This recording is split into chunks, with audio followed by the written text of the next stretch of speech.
La verdad que el tema, y hasta hace poquito estaban algunos de los que, conversando con algunos de ustedes que están haciendo el curso, mi gran duda fue porque ayer, voy a comentarlo, me habló el doctor Veiga, y entonces me dice, bueno, yo no voy a estar, pero le digo, ¿cómo te ha ido con tu tema? Y me dice, bueno, te voy a dejar, después te paso el PowerPoint, y después hablo con otro y me dice, te paso el PowerPoint.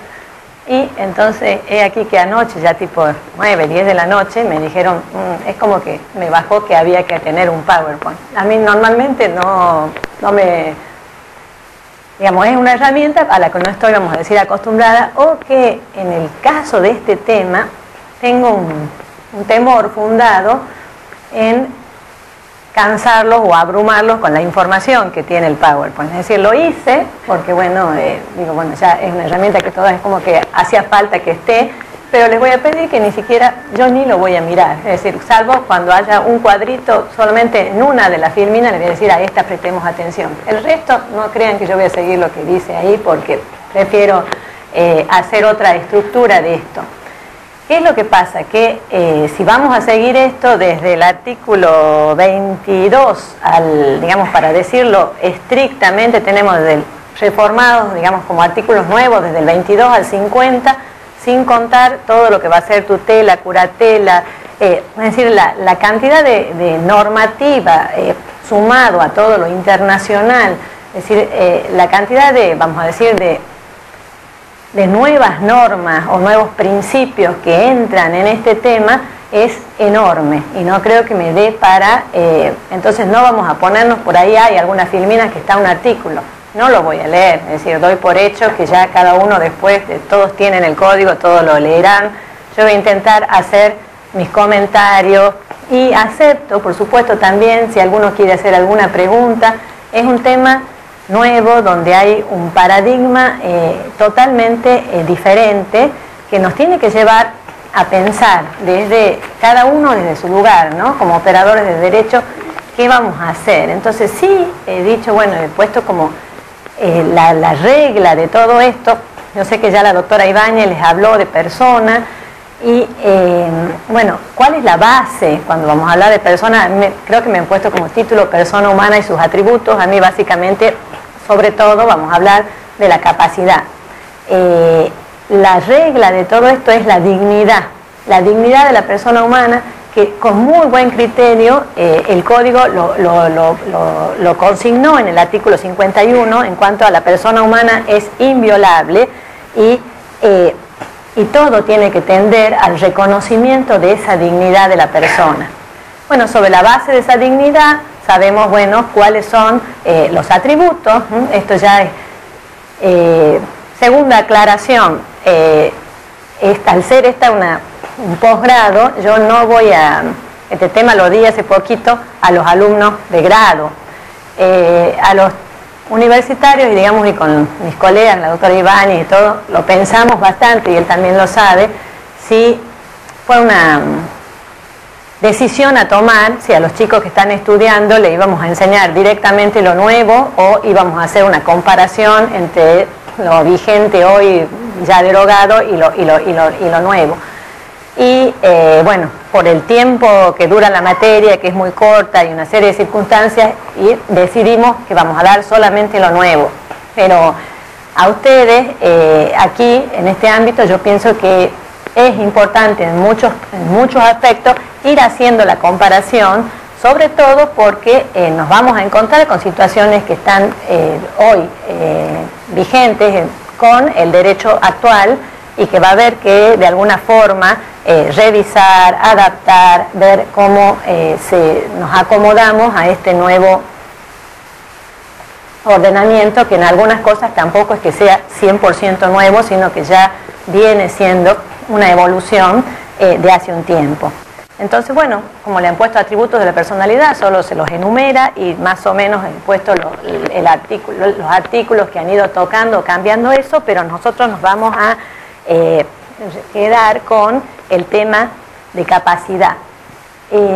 Tampoco yo quiero ahora, no va a ser una clase, vamos a decir así, 100% de conceptos, no vamos a ir a recordar, bueno, qué dice Jambía, qué es la capacidad, qué no es, pero sí me gustó, digo, voy a empezar a que reflexionemos cuál es la base. Yo sé que ya les han dado otras conferencias sobre qué es lo que ha querido, digamos, cuáles han sido los fundamentos, la exposición de motivos, qué se ha buscado con esta reforma. Y en esta área, sobre todo, se ha dado un cambio de paradigma muy importante para adaptarnos a los tratados internacionales. Es decir, la Constitución Nacional, ustedes saben, bueno, todo el 75, inciso 22, le da jerarquía constitucional, algunos tienen jerarquía constitucional, otros jerarquía supralegal, pero los que van a interesar en la materia que estamos hablando sí son la Convención Americana de los Derechos Humanos, la Convención de los Derechos del Niño. Ahí se ha ido poniendo las respectivas leyes que han ido incorporando la de eliminación de toda forma de discriminación contra las personas con discapacidad, la de, esta es muy importante, de los derechos de las personas con discapacidad. Esa es la norma que de alguna forma ya viene siendo, vamos a decir, inclusive aplicada por la jurisprudencia para morigerar o, vamos a decir, cambiar un poco un cierto sistema rígido que teníamos en el código anterior. Entonces, pero antes de entrar a eso del rígido y todo, he pensado, y te hace una idea así de anoche, y sobre todo en base de hablar con gente, ¿no? Porque el común de la gente, yo digo, uno te lo tiene que bajar. Y entonces el otro día, no sé quién, a un chico muy joven, estudiante de ingeniería, creo, no sé, al pasar le digo sí, porque no sé qué tengo que hablar de discapacidad y capacidad. Y entonces me contesta, cuando yo le digo algo de la discapacidad, me dice, pero ya no se dice discapacidad, tenés que hablar de capacidades especiales, no podés hablar. Entonces después me largan otro, y yo digo, bueno, a ver, tratemos primero de, me fui a la Real Academia, digo, a ver, veamos cómo, porque son términos jurídicos que pueden, para que nos entendamos a qué me refiero cuando hay momentos en que yo voy a hablar de discapacidad, incapacidad, capacidad, y son términos con una plurisignificación que es importante aclarar. Entonces, si uno va a la Real Academia y uno busca la palabra capacidad, nos va a decir esto, ¿no? Aptitud, talento, cualidad que dispone alguien para cualquier ejercicio de algo, ¿sí? Cuando hablamos, bueno, este tiene capacidad o no la tiene para tal cosa. Cuando hablamos de incapacidad, decimos al revés, esa falta de aptitud, de capacidad para hacer algo.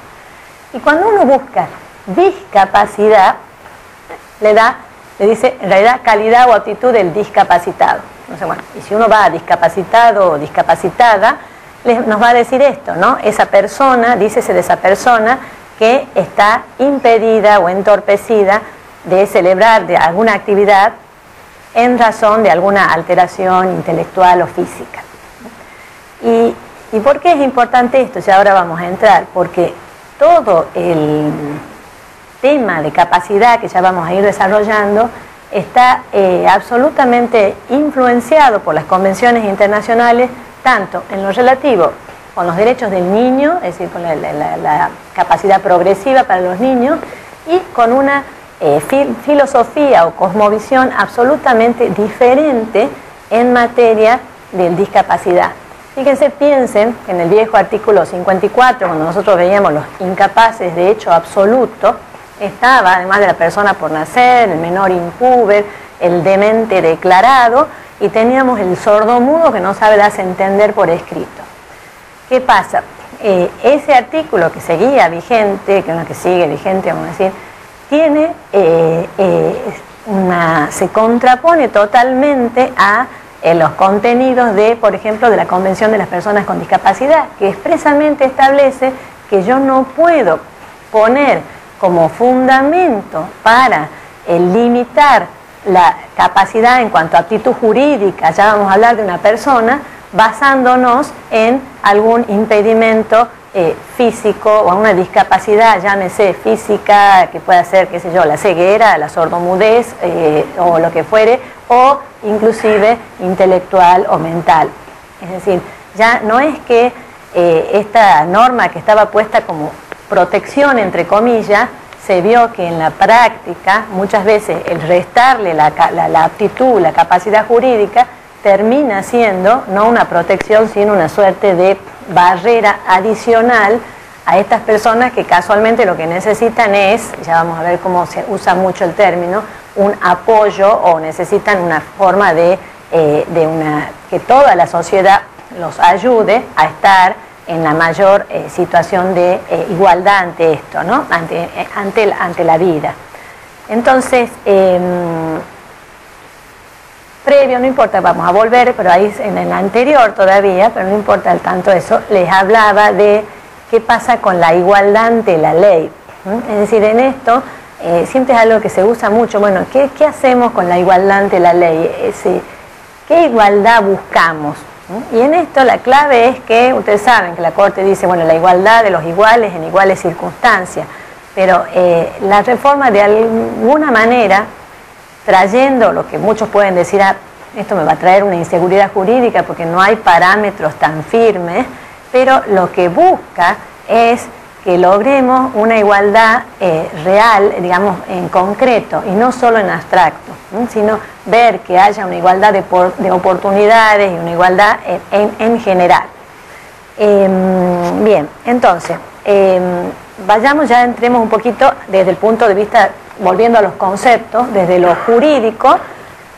Sabemos, bueno, esto podemos recordar lo que estudiamos allá hace tiempo como capacidad de derecho, le llamábamos, también ahora le llaman capacidad de goce o capacidad jurídica, en cuanto a esa aptitud para ser titular, para poder ser titular de derechos y obligaciones, o derechos y deberes, usa el término, usa el código hoy, que es un término mucho más amplio y que está muy bien.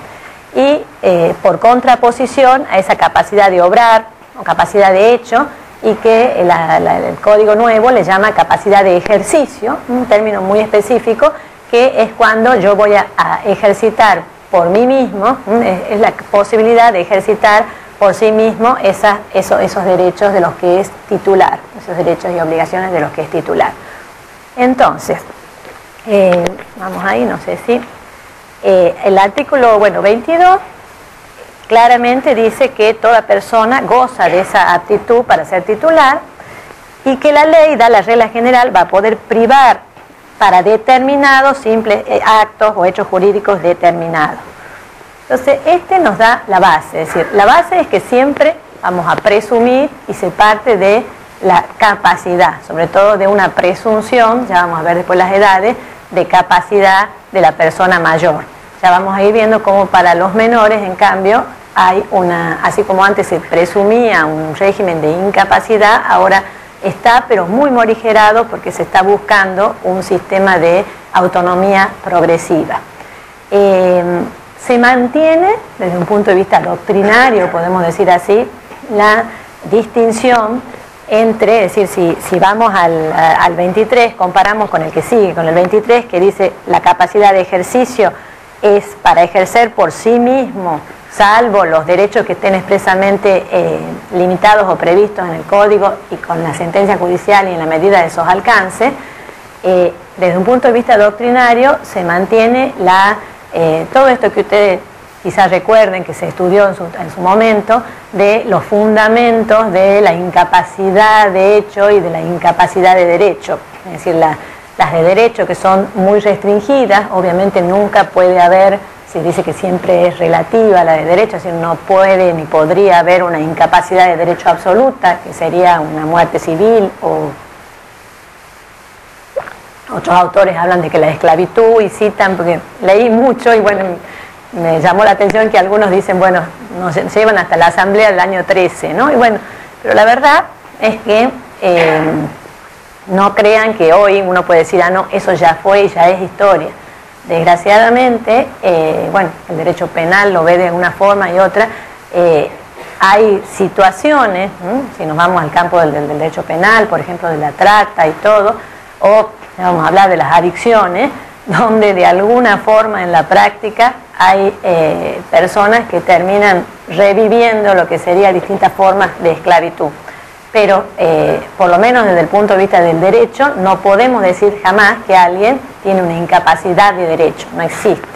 Solo hay ciertas incapacidades de derecho para determinados actos específicos, y se dice que esas incapacidades tienen como un fundamento más bien moral, digamos, generalmente se habla de la moral, del bien común, del orden público, y por tanto esas prohibiciones específicas no pueden ser subsanadas, es decir, casualmente hay un impedimento legal para que eso se haga y por tanto no tiene remedio.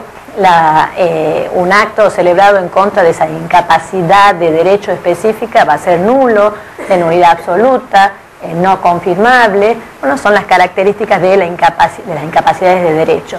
Contra las incapacidades de ejercicio, vamos a hablar ahora más propiamente las restricciones a la capacidad de ejercicio, que se mantiene como regla general lo que era el sistema anterior, que son pensadas siempre como una protección a la persona, tienen que ser una protección, no dan lugar a una nulidad absoluta, sino a una nulidad relativa, que por tanto es confirmable y siempre tiene que estar puesta, vista, analizada y pensada en función de ser una protección para esa persona. Entonces ese matiz de decir con cada incapacidad, yo tengo que proteger, sigue siendo el principio rector. Bueno, esa sería una distinción. Otra distinción previa que hay que hacer y que sigue existiendo hoy, nada más que ha cambiado un poco las edades, ya vamos a ver después, es la distinción con el discernimiento. Muchas veces se lo confunde, es decir, una cosa es la capacidad de hecho o de ejercicio, en cuanto a actitud legal genérica, vamos a decir, ahora ya no vamos a decir muy abstracta porque sí se va a fijar el código en algunos elementos concretos, pero el discernimiento sigue funcionando por separado en cuanto a esa aptitud para conocer las consecuencias buenas o malas de nuestros actos, y también siguen teniendo influencia diferente en cuanto que todo lo que es relativo a la capacidad va a tener su implicancia en lo que es la validez o invalidez de un acto jurídico. En cambio, la presencia o no de discernimiento va a tener su consecuencia en cuanto a la imputabilidad o responsabilidad por esos actos. Entonces, por eso es que nosotros, qué sé yo, en el grado a los alumnos todavía les podemos pedir que den las 4 hipótesis posibles, comparando para que entiendan que son hipótesis que van por separado, y se puede pensar en una persona que sea capaz con discernimiento, un mayor de edad, que esté, digamos, que no tenga ninguna restricción por alguna adicción o discapacidad intelectual. Podemos pensar una persona capaz, pero sin discernimiento, por ejemplo, una persona que sí esté pasando por una enfermedad, que no haya sido interdicto por nada, pero pueda estar privado de ese discernimiento en la realidad, un traumatismo craneano, lo que fuere.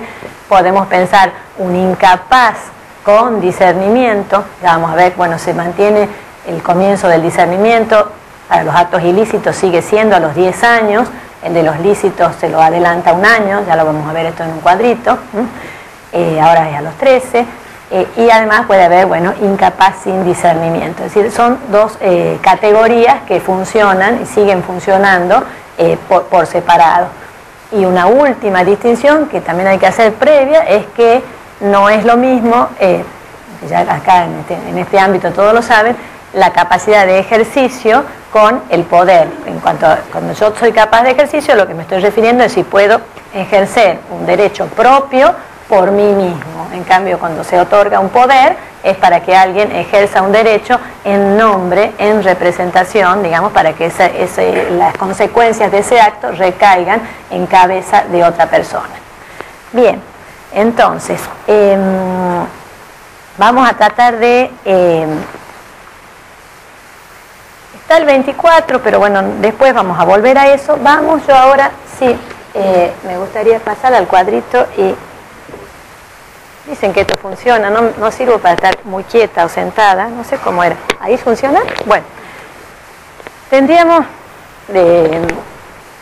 trato de hacer un cuadro, porque ahí es como que llamémosle una línea del tiempo, que acá la doctora Ibáñez, que me acompaña, sabe que en clase lo hacíamos con un pizarrón, con un poco de tiza, pero acá sabiendo que no tenemos tiza y marcador, anoche con un poco de ayuda, tengo que confesar, ¿no? De una estudiante de psicología, que es una hija de una amiga de uno de mis hijos, le pedí que me venga a dar una mano con esta parte que la tecnología no se me da tanto, y fue muy divertido todo lo que llegué a escuchar de esta estudiante de psicología en relación a algunos de los cambios que están.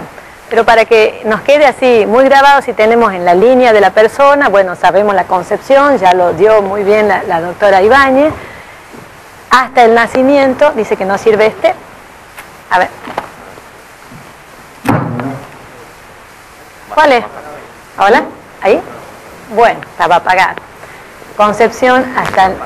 ¿Qué? Bueno, no, de la concepción. Sí, que me han llenado de cablecitos por todos lados, así que bueno. Concepción al nacimiento, tenemos la persona por nacer.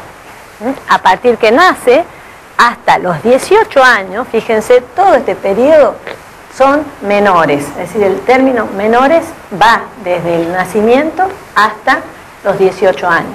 Ya vamos a ver que inclusive las convenciones de los derechos del niño y todo están tomando esa pauta, pero no significa que haya, después vamos a ver, una incapacidad, sino que se busca en todo, ya vamos a ver, la capacidad y autonomía progresiva.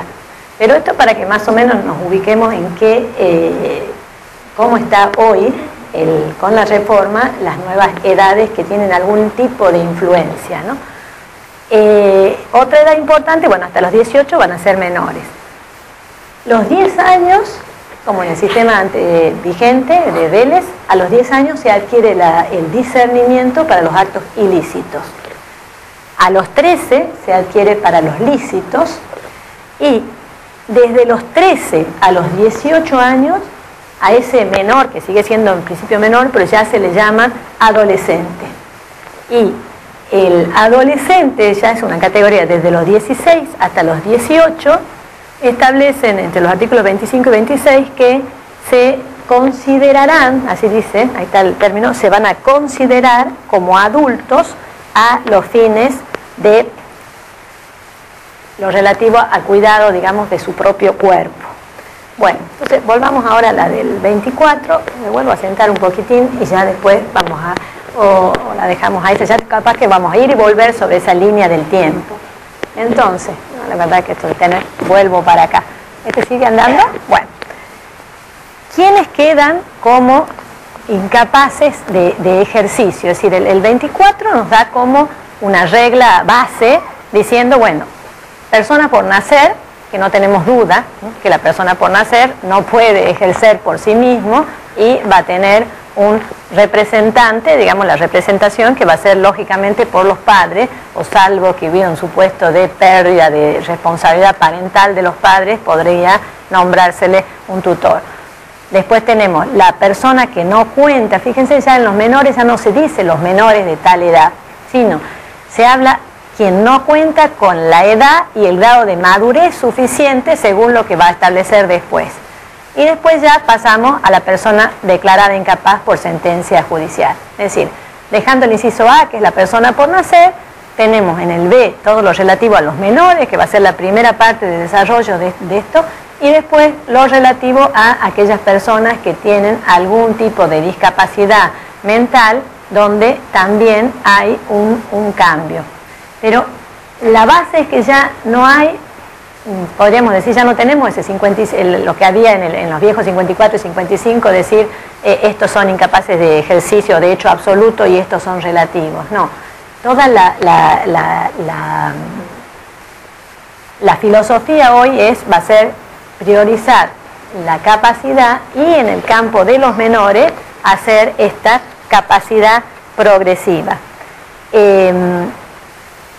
Para lo de la capacidad progresiva, pero no lo vamos a leer, ahí está, pero casualmente es el que yo te decía que no quiero que lo pase otro más, es el 26, que es muy largo, está, pero ni intentemos leerlo, pero el que nos va dando la base de esa capacidad progresiva que de alguna forma toma lo que ya venía diciéndose en las convenciones de los derechos del niño, ¿no? Es decir, lo que se trata es de ver, se dice que normalmente va a ejercer, vamos a decir, volvamos a la línea del tiempo, entre los 0, desde que nace, hasta los 13 años prácticamente, va a ejercer, digamos, la mayoría de las cosas las va a hacer su representante legal.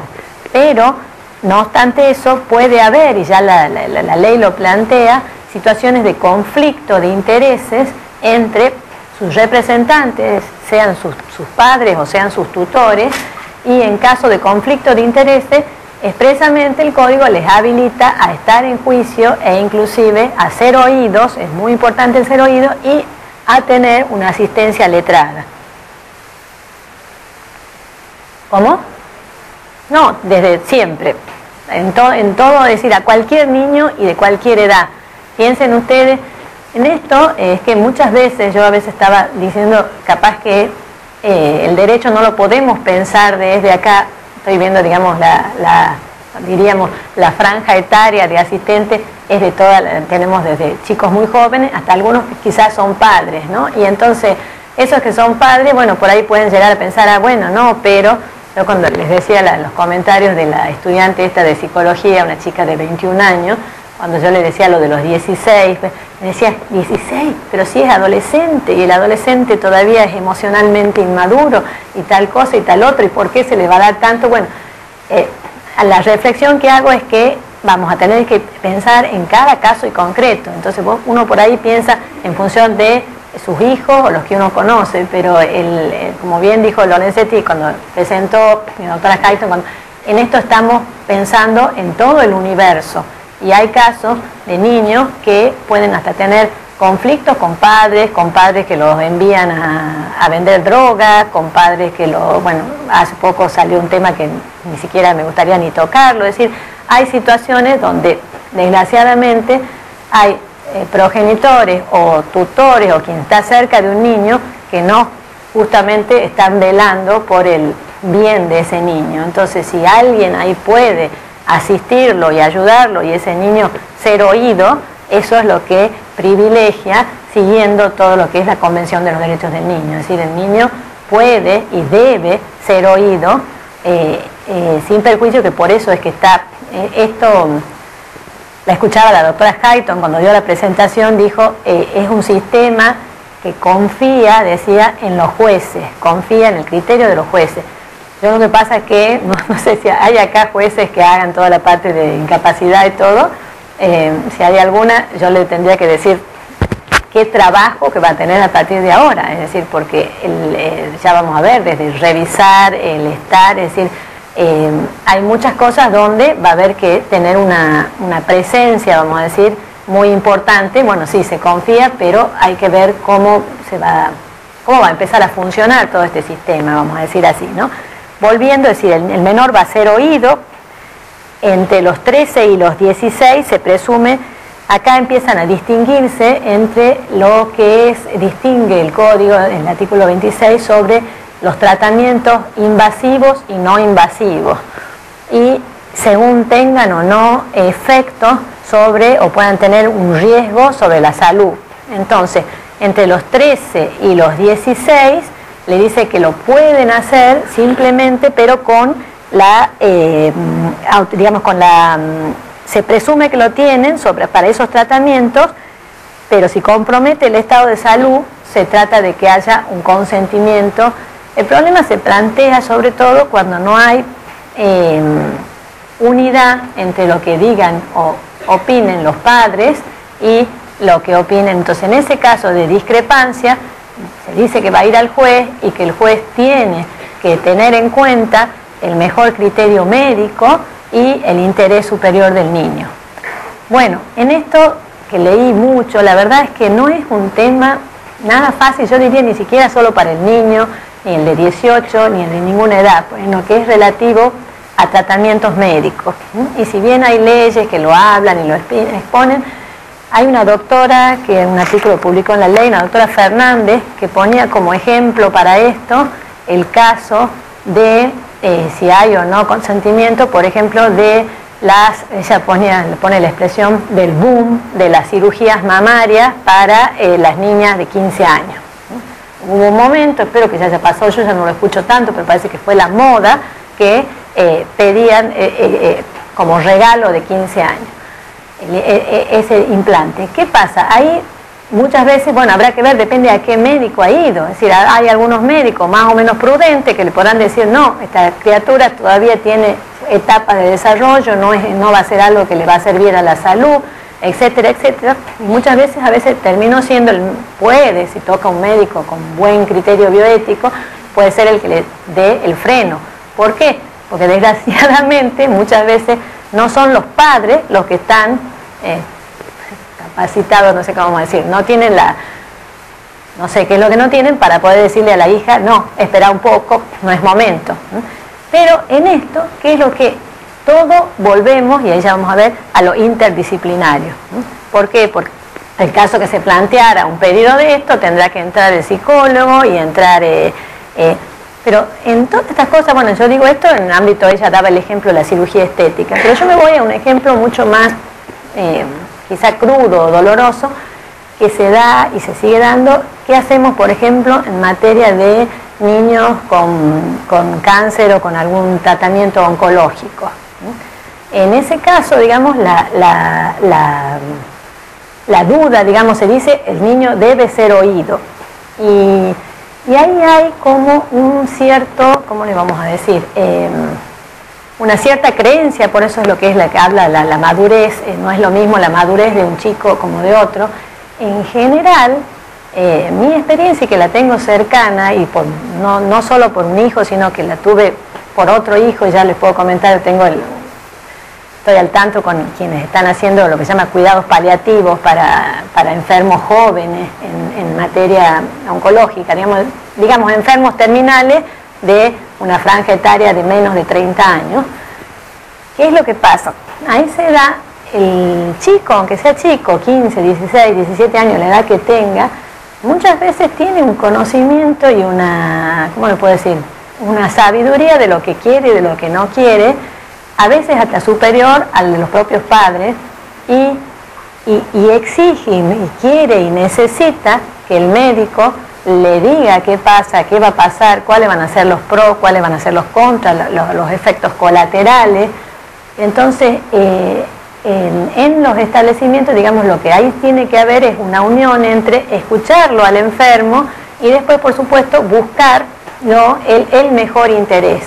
Pero en esto, ya vamos a hablar tanto como para las internaciones y todo, hay mucho que falta, es decir, está faltando cómo lograr ese mejor interés vía, por ejemplo, todo lo que sería internaciones, entre comillas, domiciliarias, cómo hacer para evitar el encarnizamiento terapéutico. Y entonces está muy bien que en todas esas decisiones se hable de lo interdisciplinario, porque muchas veces no es solo el médico el que va a decidir, que son decisiones de por sí difíciles para los médicos, pero hay veces que pueda venir alguien desde afuera, no sé, el paliativista, y decir, bueno, yo aconsejo, pero, por ejemplo, en mi experiencia personal me estoy acordando, y ahora todavía ya a uno lo recuerda así hasta con una sonrisa. Yo tenía un hijo, en ese momento ya era mayor de edad, ¿no? Sí, tenía 19, 20 años, internado con un cáncer que ya nos habían dicho no hay quimioterapia, no hay nada, y él quería, que amaba el rugby, quería ir a ver un partido de los Pumas. Entonces la oncóloga, madre, jefa del instituto, decía no, es riesgoso. Y había por suerte una chica más joven y otra que sea paliativo que me dijeron, déjalo, ayúdalo, si algún gusto tiene que tener. Bueno, ¿qué hicimos? Y yo tuve que firmar yo, y por supuesto tal cantidad de papeles, porque aparte de que no lo hacían firmar a él, pero ahí hacen firmar al que lo acompaña, calculo que si es un mayor, haciendo un alta médica, aunque había que hacer un alta, porque claro, no se podía permitir que se vaya a la cancha a ver los Pumas con los All Blacks, si no era con esto, una serie de papeles para, bueno, si pudiera salir de esa internación, ir a algo que a él le interesaba y volver.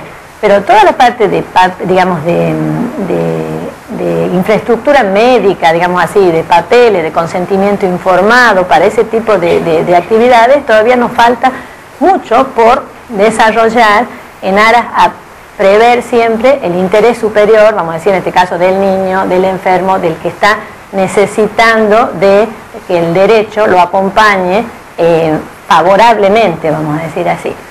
Entonces, bueno, vuelvo, era para esto, cuando hay entonces intereses contrapuestos, establece el 26, no, va a haber que resolverá el juez, teniendo en cuenta, por supuesto, las opiniones médicas y de equipos interdisciplinarios.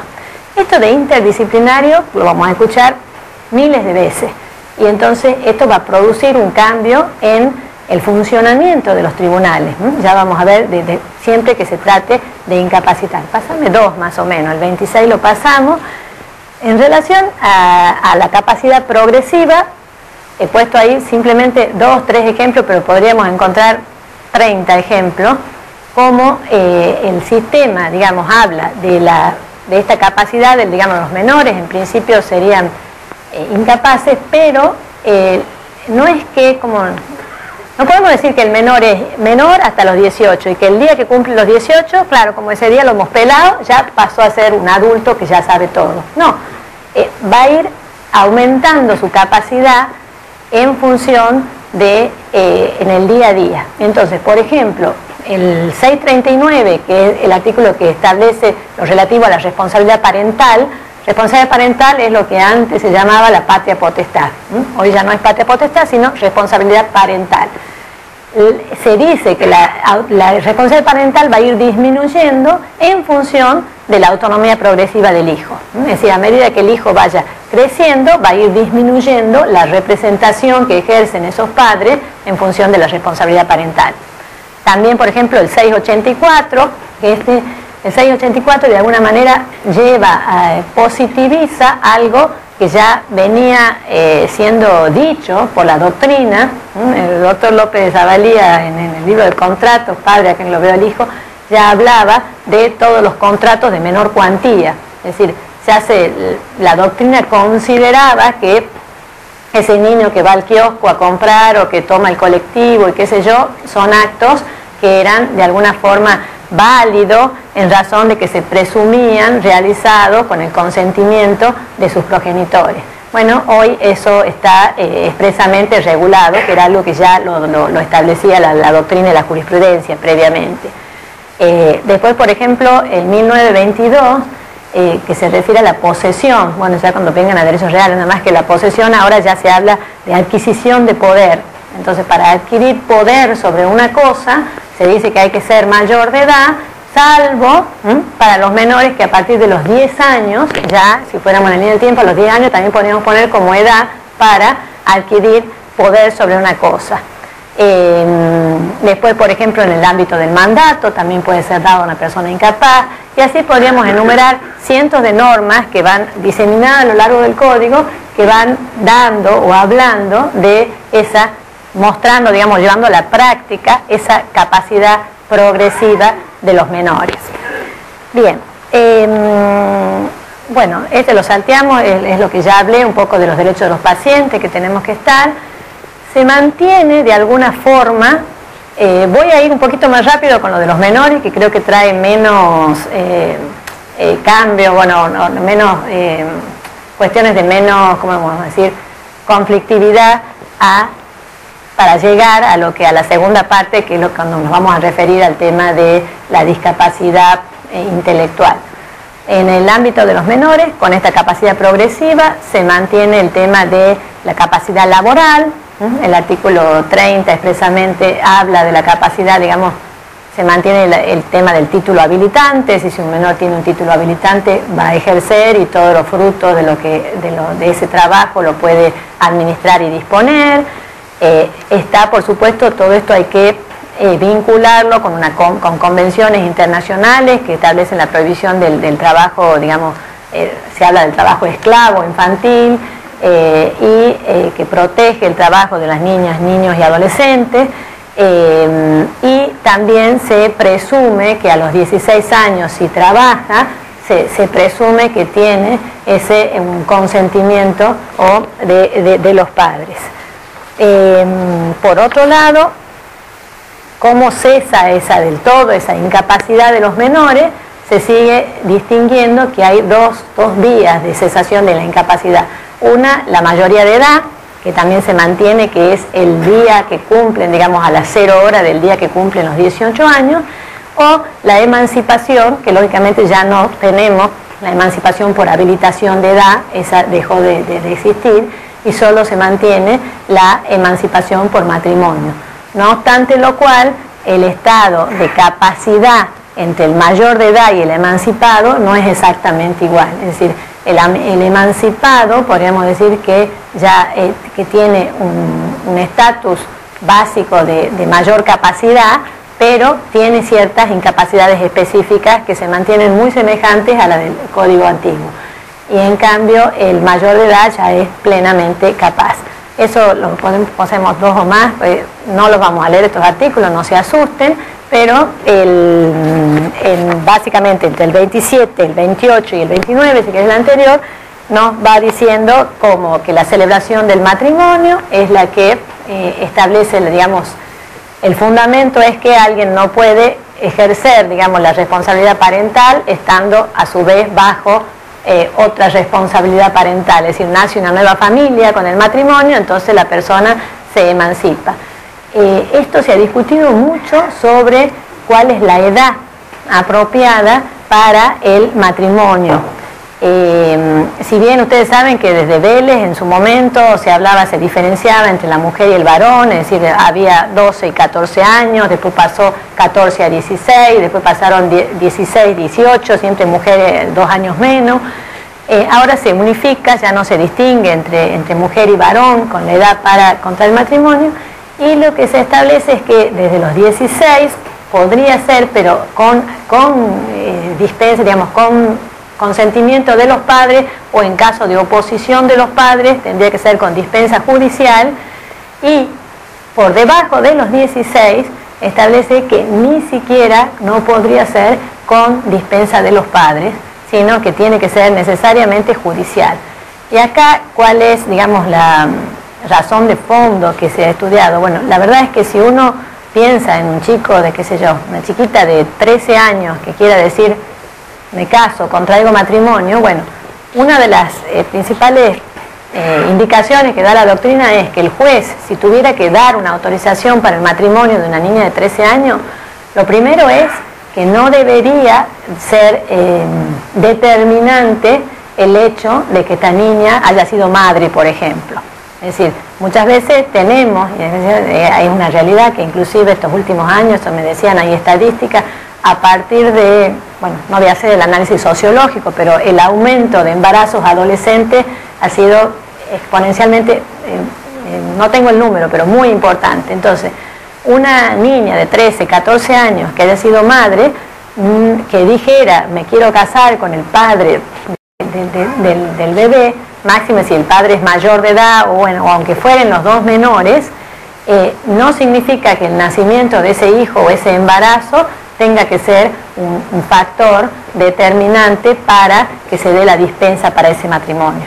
Ahí lo que dicen, digamos, la doctrina es que el juez se debe fijar en la capacidad que tiene el niño de entender cuál es el alcance del acto del matrimonio, y lo que se busca es que sea siempre judicial. ¿Por qué? Porque en algunas, esto lo decía la doctora Hayton, yo no conozco así exactamente, pero hacía relación a ciertos pueblos originarios donde todavía subsisten costumbres ancestrales de casar a niños. Es decir, que en el momento en que nace el niño, para vincular una familia con otra, qué sé yo, tendrán, no sé, muy chiquitito, unen dos familias casándolos. Entonces, si ahí los padres son los que los van a casar, casualmente, y el niño que no tiene la más mínima aptitud para entender en qué consiste eso, a veces lo aceptan. Entonces, por eso es que se ha establecido que menos de 16 años solamente con dispensa judicial. Bueno, después está todo regulado qué pasa si se anula ese matrimonio. En caso de nulidad de ese matrimonio, la emancipación se mantiene igual que el régimen anterior. La emancipación es irrevocable, salvo para el que haya sido cónyuge de mala fe. Y se mantiene, digamos, el 26, es prácticamente igual al artículo anterior, que mantiene las tres limitaciones. Digamos, el emancipado por matrimonio pasa a ser capaz, pero tiene tres prohibiciones, vamos a llamar absolutas, que no puede ni con autorización judicial, aprobar las cuentas de los tutores y darle finiquito, hacer donación de los residuos de título gratuito y afianzar obligaciones, esto igual al artículo del Código derogado. Y el siguiente, también el 29, nos habla que para disponer ya a título oneroso, se habla de lo que haya recibido a título gratuito, ese menor emancipado necesita la autorización judicial, donde el juez deberá ver que realmente haya una ventaja evidente. Es decir, lo que se trata es decir, no queda ese menor de, digamos, de 15, 16, 17 años que se haya casado, lo que se trata es que no disponga, salvo que sea una ventaja muy evidente, de aquello que ha recibido a título gratuito. Bien, entonces ahora vamos a tratar de ver cuáles son las reglas, digamos, por eso les digo, esto tiene mucha normativa y no quería yo marearnos con esto, cuáles son los pasos o las medidas, vamos a decir, de protección. ¿Se acuerda que decíamos que toda la incapacidad jurídica para los menores es una forma de protección? Bueno, ¿y cómo lo protegemos? Y en los institutos tradicionalmente y que se mantienen, que tenemos para protección del incapaz, sabemos que son la representación, bueno, en el 101 está prevista, que en algunos, digamos, que va a ser ejercida por los padres, si los padres están privados de la responsabilidad parental, habrá que nombrarles un tutor, y todavía sigue existiendo, pero para situaciones muy limitadas, ya vamos a ver, el curador, como existía antes, que sería un curador representante. Ahora, en virtud de 102, se le ha dado muchísimo más amplitud a la asistencia que ya existía para nuestros inhabilitados, y entonces el curador asistente es el que más protagonismo va a tener. Después tenemos los sistemas de apoyo al ejercicio de la capacidad, que están muy bien explicados en el artículo 43 y que también es lo nuevo que va a haber que desarrollar y entender y empezar a ver cómo funciona. Hay, por supuesto, la representación del Ministerio Público como otra protección, la nulidad y no restitución se mantienen más o menos parecidos, es decir, ya vamos a llegar a eso. La nulidad, se suspende la prescripción y hay organismos administrativos que también tienen que estar en protección de los menores en virtud de la ley de la 26061 de protección integral de los niños. Bueno, la regla general, digamos, tampoco la que establece la base de cómo vamos a hacer para... acá ya entraríamos, dejamos un poco los menores y pasamos a qué pasa con ese mayor que tiene algún tipo de discapacidad intelectual, le llaman ahora. Ahora ya no se quiere hablar de enfermedad mental. Y la clave es que tampoco es que por una enfermedad mental, ¿se acuerdan que antes había un sistema que decía aquel que por la enfermedad mental no puede dirigir su persona o administrar sus bienes, era interdicto en función de eso? Hoy la filosofía, digamos, el paradigma es totalmente diferente. Y entonces, tomando la base de lo que son las convenciones internacionales, la ley de salud mental y demás, el artículo 31 toma y da todas esas pautas sobre estableciendo que siempre vamos a presumir la capacidad, que siempre las limitaciones van a ser de carácter excepcional, que debe ser siempre interdisciplinario bueno, no lo voy a leer en todo, prioridad a todo lo que no restrinja la libertad, evitar la internación, un artículo muy rico que lo podemos ir desarrollando punto por punto. Pero vamos a ir, primera cosa, hubo un antecedente, digamos que ya año 2010, se incorporó el 152 ter. El 152 ter ya ponía la necesidad de una cierta periodicidad a la hora de que se declaraba una persona incapaz, de que el juez revise con una periodicidad de 3 años, y también ya hablaba de las evaluaciones interdisciplinarias. ¿Por qué esta necesidad de lo interdisciplinario?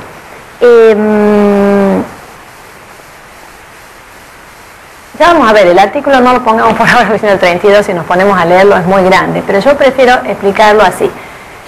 El criterio de de Vélez Sarsfield, digamos, después la 17711 de alguna forma lo morigera agregándole otro.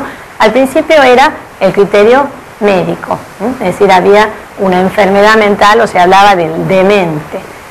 La 17711 le reforma y se habla de un criterio médico, o le llamaban biológico jurídico, es decir, se decía que haya una enfermedad y que esa enfermedad de alguna forma incida en la vida de relación. Y ahora pasamos a otra base de paradigma que ya no es lo médico, sino del criterio de la discapacidad desde un punto de vista social. Lo que se dice es, yo ante una persona que tiene una discapacidad de cualquier tipo que se trate, lo que tengo que hacer es ver cómo, no qué discapacidad tiene, sino cómo la voy a ayudar para que ejerza por sí mismo sus derechos, digamos, qué apoyo se le va a dar para que pueda lograr un ejercicio lo más pleno de sus derechos. Entonces siempre se va a buscar la capacidad y entonces va a quedar el estado incapacitante para situaciones muy, muy limitadas. Por eso podemos ver el 32, otro artículo que es muy extenso, no lo voy a leer, no nos preocupemos, pero ahí nos está diciendo que simplemente el juez va a restringir en determinados casos muy limitados, cuando realmente vaya a resultar un daño para la persona, establece que hay que designar normalmente todo el tema de los sistemas de apoyo. Los apoyos tienen que buscar esa autonomía de la que hablamos, y el último párrafito es el que inclusive pone, por excepción, solamente veamos el último párrafo, cuando la persona dice esté absolutamente limitada o digamos impedida, imposibilitada de interactuar con su entorno y de expresar la voluntad. En ese caso solamente el juez va a poder declarar la incapacidad y nombrar un curador. ¿Qué quiere decir esto? Que el supuesto, la doctrina, fíjense de lo que está hablando, lo he leído en muchos, hablan de que por ejemplo una persona en estado de coma terminal podría ser el ejemplo, que esté absolutamente limitada. Ya no es que si es sordomudo, que si tiene algún tipo de padecimiento mental. Normalmente, ¿qué se va a buscar hacer? Y hay otros artículos del código que lo establecen, es ver la forma, inclusive con todos los medios técnicos al alcance disponibles que hoy existan o que puedan existir después, se va a buscar siempre ver cuál es la voluntad, cuál es el interés de esa persona. Entonces, de cualquier forma siempre vamos a tener que tener un sistema de apoyo, alguien que apoye, que ayude a ver qué es lo que esa persona quiere. Solo en un caso que esté absolutamente imposibilitado, se va a recurrir a el nombramiento de un curador representante, como era el antiguo curador de un sistema, digamos, con una incapacidad total. Normalmente solo va a haber una capacidad restringida y el juez va a tener que explicitar cuáles son los actos donde necesita apoyo. Bien, es decir, este artículo 32, bueno, y toda esta nueva parte del código, ¿qué hacen? Por un lado, lo que ya les venía diciendo, es una adecuación del derecho local vigente del derecho argentino a lo establecido ya en convenciones internacionales y tratados que Argentina ya había suscrito. Se queda bien claro que la restricción a la capacidad es absolutamente excepcional. Se cambia, salimos de ese modelo biológico jurídico y se va al criterio interdisciplinario, es decir, ahora van a empezar a jugar un papel muy importante en ese equipo interdisciplinario, además de un médico de distintas especialidades, que podrá hacer falta un psiquiatra, un clínico, etcétera. Hará falta el psicólogo, el terapista ocupacional, el acompañante terapéutico, es decir, según cuál sea la discapacidad, todas esas personas tienen que intervenir, ser oídas y, por supuesto, lo dice ahí muy bien, lo ideal sería, digamos, normalmente la mayoría de los sistemas, los apoyos se podrían buscar dentro del ámbito familiar, es decir, dentro de las personas que quieren, digamos, de los seres queridos que van a ayudar, o como bien dice la palabra, apoyar a quien está sufriendo esta. Entonces, bueno, perdón, hago una pausa. ¿Cuánto tiempo llevo? No sé si está muy... Dios, tengo miedo que está haciendo... ¿Qué? Me quedan 2 minutos. Bueno, no, ustedes avísenme 15 minutos antes, ¿no? Porque no quiero también cansarlo y para que tengan un recreito antes del doctor Guayar. Voy a tratar de ir cerrando. ¿Sí?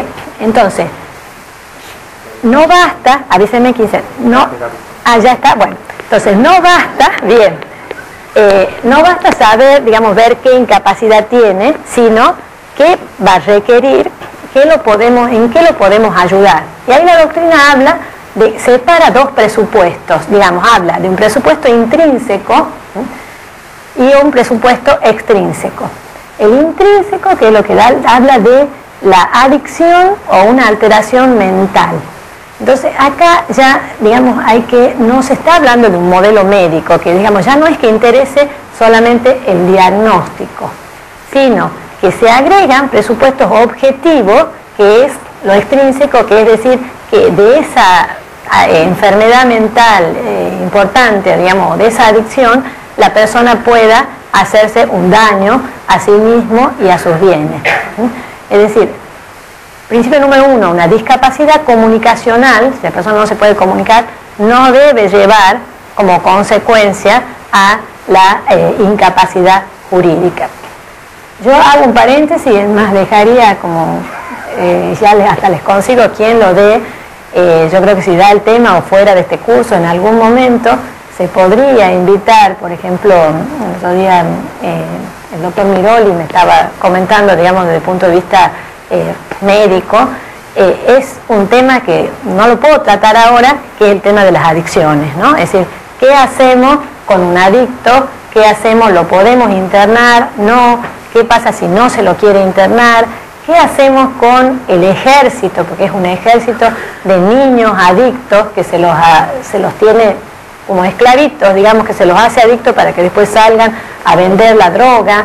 Es decir, esos son temas que desgraciadamente no daría para tratarlos hoy, pero que como sociedad tenemos pendiente y hay que buscarle soluciones que hoy no las tenemos, ¿no? Entonces creo que lo dejo como un paréntesis, que es algo que nos queda trabajar y que no está dentro de esto, es decir, que está, digamos, a veces hasta son niños, se habla de que solamente se los podría incapacitar cuando son más grandes. Yo no estoy hablando ya de lo jurídico, sino de lo práctico, cómo protegerlos, cómo rehabilitar a todos estos, que a partir, aunque me voy del tema civil, pero quizá algunos lo saben, otros no, pero a partir del fallo Arriola, uno lo ve y lo vive, es decir, a partir de que se dijo que el consumo entra dentro de lo que es la intimidad de la persona, a partir de eso, ¿qué hicieron quienes quieren vender droga? En lugar de venderla ellos mismos, generan adictos, muchas veces si son menores mejor todavía, y los ponen a vender a cambio de conseguirse su propia porción, digamos, de droga. Entonces tienen todo un sistema de venta que en el que a veces van familias enteras. Entonces, ¿cómo hacemos para rescatar a estas personas que es cierto que son enfermas? Digamos, la adicción es una enfermedad, pero ¿qué se hace desde cómo jugamos el derecho civil y el derecho penal para proteger o para solucionar, digamos, para buscar una solución a ese tema, que estamos muy lejos de que la haya?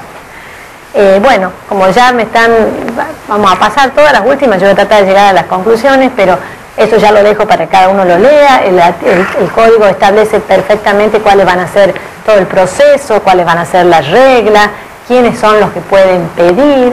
Es muy detallado, digamos, la necesidad de que haya una entrevista personal con el juez. En eso va a haber que modificar o adaptar los códigos procesales locales, porque la inmediatez está exigida ya por el código de fondo. Es decir, a pesar de ser un código de fondo, pone muchas normas procesales que deben cumplirse.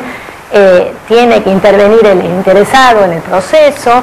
Después tenemos el 37, que da una descripción, y en esto hay muchos artículos de doctrina que lo explican perfecto, todo lo que debe contener la sentencia de inhabilitación, es decir, paso por paso, cuál es la situación. No habla ni siquiera de enfermedad mental, sino cuál es la situación que esto lleva, cuál va a ser el sistema de apoyo, cómo vamos a tener que revisar eso cada 3 años. El 38 habla de que se debe registrar. la revisión de la sentencia cada máximo de 3 años, la obligatoriedad del Ministerio Público de revisar esa sentencia, y el 41, tampoco lo vamos a leer, es muy detallado, habla de la internación. La clave es que la internación forzada prácticamente es en casos, tienen que ser muy excepcionales, ya no estamos protegiendo a la sociedad, sino a la persona, ya no es el loco furioso que puede cualquiera del pueblo pedir que se lo interne, no es eso el que se preocupa. La base es pensar en lo que esa persona necesita, y la internación debe ser corta, específica, con un tratamiento, y después se privilegia los tratamientos ambulatorios. Y el 43 es el que les hablaba ya hace un rato, establece todo cómo va a funcionar los sistemas de apoyo. También como me queda poquito tiempo, quiero llegar a una conclusión, dejamos lo de los sistemas de apoyo, pero que es muy importante. Hago una sola pausa. En tema de sistemas de apoyo es importante, dice que hasta el propio interesado puede elegir quién quiere que sea su sistema de apoyo. Y esto piensen, por ejemplo, en todo lo que es Alzheimer o demencia senil y todo. Entonces puede ser que la persona que tiene su conciencia diga, bueno, no, yo prefiero que este sobrino, este hijo, hasta puede opinar diciendo quién vaya a ser el que lo apoye para tal o cual acto jurídico. Entonces se privilegia muchísimo el interés, digamos, y la voluntad de la persona que necesita ser asistida, ya no representada, sino un sistema de asistencia. Saben, perdón, yo quizá lo he salteado, que la representación es cuando directamente actúa el representante. En el sistema de curador asistente tienen que actuar ambos, las dos voluntades, el asistido más el asistente. Bueno, finalmente, como una norma de protección, también se establece la nulidad de los actos realizados si ya ha sido inscripta, porque ya es oponible a terceros, son nulos. Y previos a la inscripción se distingue, están el 45 y el 46, van a distinguir si todavía vive esa persona o cuando ya es la nulidad pedida por los herederos, donde es más estricto, solo se va a anular cuando sea realmente similar al código anterior, cuando la nulidad surja del acto mismo y haya, digamos, sea título gratuito o haya sido de mala fe. Siempre en protección a la persona que tiene a la persona protegida, que sería, ya no vamos a hablar del incapaz. Se establece también el 47 cuál es el cese. Se mantiene dentro del régimen actual, ¿se acuerdan del 152 bis?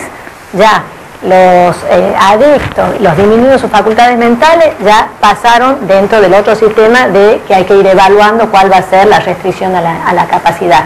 Entonces solo quedan para los inhabilitados el caso de los pródigos.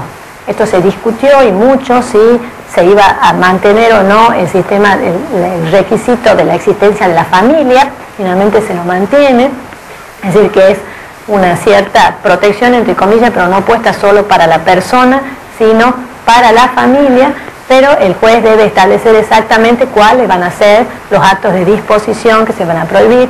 Expresamente se habla de disposición entre vivos, porque se supone que esa persona podría perfectamente testar y disponer de sus bienes para después de muerto, y se va a dar un apoyo siempre, un sistema de apoyo establecido, y por supuesto también es revisable y factible de rehabilitación en su caso.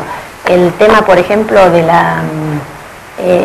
en todo esto, bueno, uno habla, es lo teórico, pero en la vida, en el día a día, en el juego del derecho, hay que estar, ¿no? Y hay que estar y estudiar al lado del que tiene una pequeña discapacidad mental, qué pasa con ese chico con síndrome de Down, que ya tiene una edad mayor, qué pasa con aquel que tiene una adicción al juego, qué pasa con aquel que tiene una adicción a la droga, cómo juega la familia. Es decir, hay todo un mundo en el que, vamos a decir, la reforma nos pone en una nueva filosofía, en un nuevo paradigma más protector, más respetuoso de la dignidad de la persona humana, pero en la práctica creo que nos queda mucho por trabajar, hasta el último, por realizar, hacer esa realización práctica de este paradigma del fin, vamos a decir, de todas estas normas, que es ese fin tuitivo, ¿no? de ver lo mejor para la persona. Entonces acá, como en ninguna otra área, digamos, es que podemos ya tenemos que volver, digamos, hay mucho para hacer, para aplicar en cuanto al derecho a las personas con discapacidad. Las discapacidades son múltiples, ¿cómo las vamos a ir saneando? Es decir, los sistemas de apoyo son familiar y hay que hacer todo, yo creo, desde el derecho de familia, también se hace que van a dar otras conferencias y no, pero el apoyo que tiene que estar desde la dignidad de la persona y desde esa dignidad de que la persona está hecha, digamos, estamos hechos como seres sociales para amar, y como muchas veces, a veces una persona con una cierta discapacidad tiene una sabiduría desde el corazón mucho más profunda que otros que la puedan tener desde el intelecto para elegir y saber quién quiere que sea su apoyo, qué se hace, digamos, ya se nos van a empezar a plantear casos, ¿no? De chiquitos, de chicos, por ejemplo, con cierta discapacidad, cuyos padres lo han cuidado, pero ya los padres se están haciendo mayores. Esos padres podrán dejar establecido que prefieren tal o cual primo o hermano, o quién va a ser el apoyo de esa persona que queda necesitada, digamos, cuando ya ellos no estén. Es decir, hay mucho, digamos, por suerte, vamos a decir, la legislación en este campo está como muy abierta, deja mucho a cada caso en particular, no hay estándares así genéricos, sino que hay que ir viendo. En el caso de los menores, como les decía, esa autonomía progresiva, y en el caso de los mayores con algún tipo de discapacidad, sea física o mental, la clave es cómo ayudarlo, apoyarlo, como bien dice el sistema de apoyo, a estar en un pie de mayor, ¿cómo vamos a decir?, igualdad, para poder ejercitar por sí mismo todos sus derechos y deberes. Y bueno, creo que estoy cumpliendo con el tiempo. Muchas gracias por la paciencia.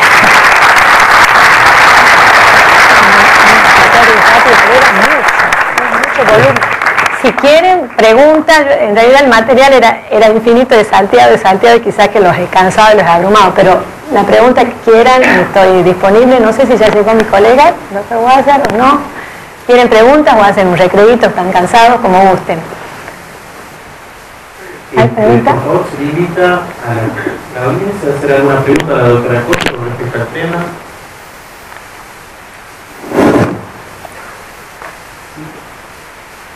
Doctor Moreno.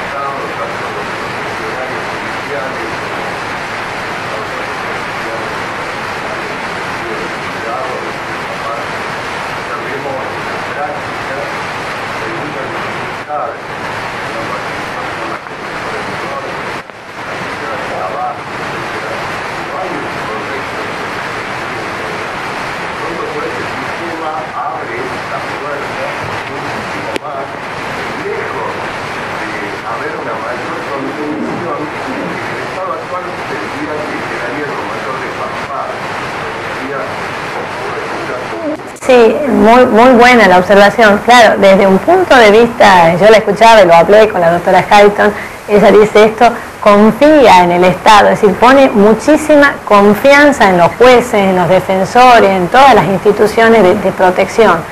Pero la verdad es que si ya están, imaginen lo que va a hacer ahora, por ejemplo, la revisión, ahora que empiece a regir, todos los que ya están, por ejemplo,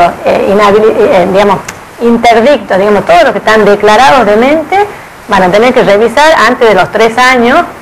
Tenemos un Ministerio Público que tiene que revisar, es decir, como pasa con no solo en este campo, ya uno puede decir, hay reformas que en lo teórico, por eso que yo les decía, en lo teórico pueden ser muy buenas, pero que las herramientas para llevarlo a la práctica, a veces vamos a tener que trabajar y mucho. Yo creo que sí, hay una confianza grande en esas instituciones, pero bueno, como en todo, hay que ver, va a haber que ver en la práctica, en el día a día, cómo funcionan esas instituciones. Y por ejemplo, en materia de los sistemas de apoyo, va a haber que hasta cambiar la estructura, por ejemplo, de los gabinetes, de los tribunales. Es decir, en tribunales ya no va a haber solo un médico forense, por ejemplo, van a tener que tener todas las otras personas para que sea un equipo interdisciplinario.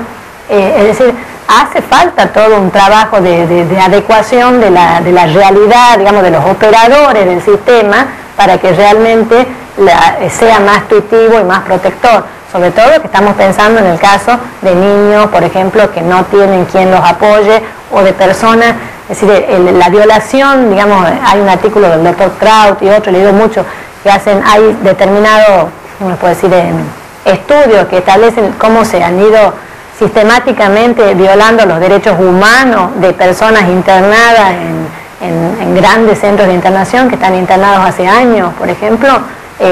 Todo el cambio que tiene que haber en la cultura médica también para un mayor, por ejemplo,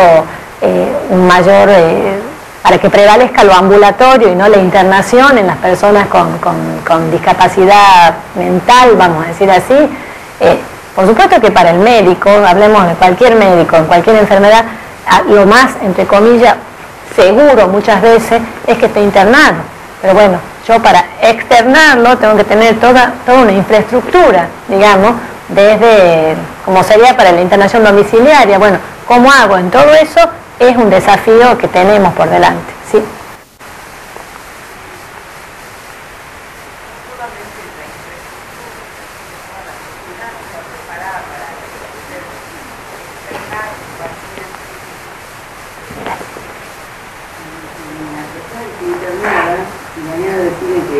Salgan todos los que están. Claro, como está la sentencia, salga a la calle, no está preparado ni la familia, ni la sociedad, ni los gabinetes, nadie para contener esto.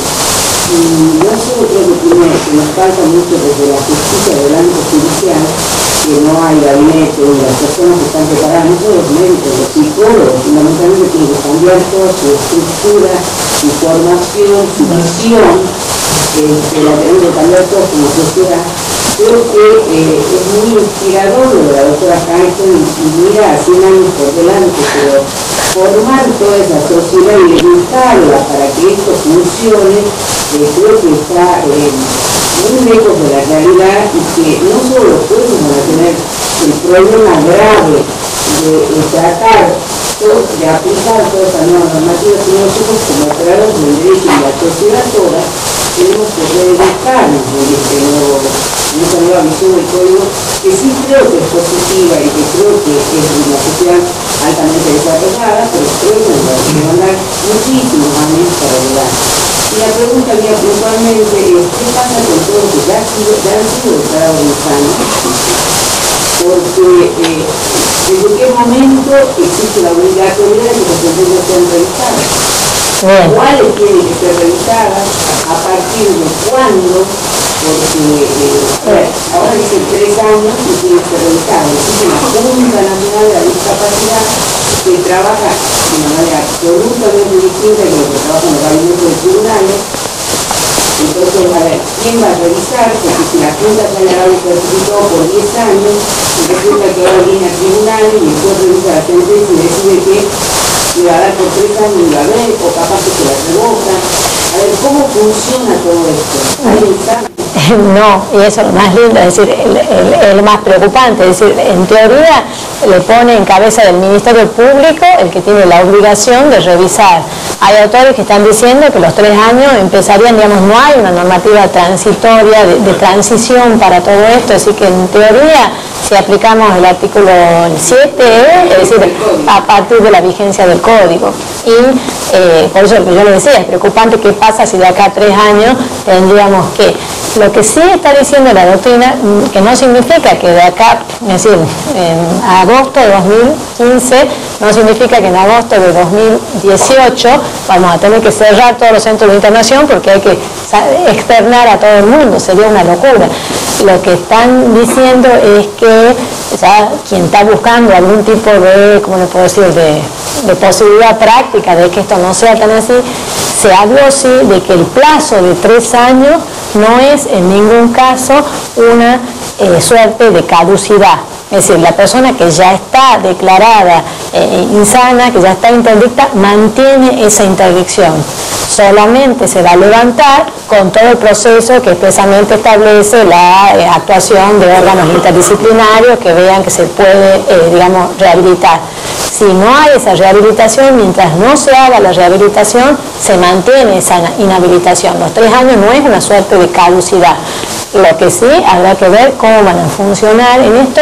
Yo creo que va a entrar mucho, todo esto lo han hecho muy también mirando a la Convención de las Personas con Discapacidad, a la responsabilidad internacional del Estado, que se dará algún caso particular, si después de X cantidad de años nadie revisó a esa persona, bueno, cuál va a ser la responsabilidad del Ministerio Público que debió haberle pedido esa revisión. Es decir, son todas cuestiones. La puerta abierta para aquellos que han estado internados forzadamente puedan apelar a través del Ministerio Público que le su sentencia. Seguro. Este sistema de apoyo. Exacto, yo creo que muchos van a pedir, por un lado, eso, las internaciones ya forzadas son van a ser mucho más difíciles de mantenerlas, se las va a apelar. Y por otro lado, las interdicciones, puede ser que la misma persona o cualquier familiar o los mismos curadores también pidan la revisión para eventualmente una rehabilitación, o el mismo artículo sí lo prevé, una adecuación del sistema de restricción a la capacidad. Capaz que tiene una restricción total y se dice, bueno, no, por ejemplo, es decir, yo sé y eso he escuchado en muchos casos, por ejemplo, de personas con una cierta disminución de su facultad mental, que tienen su curador, que ya están mayores y, por ejemplo, quieren testar. Y entonces, la verdad que estaría muy bien, que bueno, pero van a tener que ir al juez y decir, bueno, que se le mantendrá para determinados actos que por ahí no entienden el sistema de apoyo, pero que con X o no apoyo puedan decidir hacer un testamento, por ejemplo. Es decir, esto va a ser por seguido mucho el trabajo del Poder Judicial, porque va a haber que revisar caso por caso, y cada caso es un mundo, como cada persona lo es. El último de la persona es realizarse como tal, dice Julián de María. Por lo tanto, el derecho tiene que estar siempre al servicio del hombre y no el hombre al servicio del derecho. Muchísimas gracias a la doctora Marina Cosio y a todos los invitamos al break para luego recibirlo al doctor Guardia.